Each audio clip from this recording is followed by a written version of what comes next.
संयम की शिक्षा। बुद्ध के पास उनका एक शिष्य आया और बौखलाए स्वर में बोला, जमींदार राम सिंह ने मेरा अपमान किया है, आप सभी चले उसे सबक सिखाना होगा। बुद्ध बोले, प्रियवर, सच्चे बौद्ध का अपमान करने की शक्ति किसी में नहीं होती। तुम इस बात को भुला दो, जब प्रसंग भुला दोगे तो अपमान कहाँ बचा रहेगा। शिष्य ने कहा, उसने आपके प्रति भी अपशब्दों का प्रयोग किया था।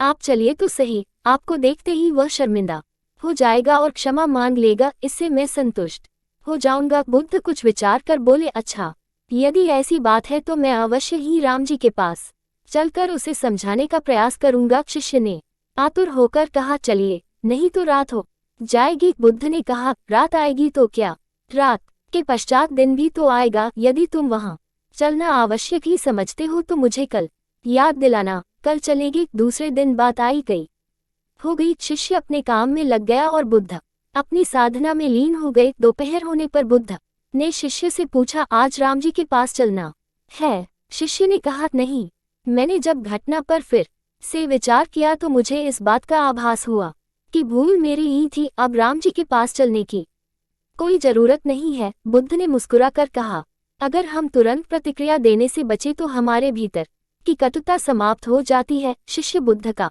आशय समझ उनके प्रति नतमस्तक हो गया। कहानी से सीख, अगर हम तुरंत प्रतिक्रिया देने से बचे तो हमारे भीतर की कटुता समाप्त हो जाती है।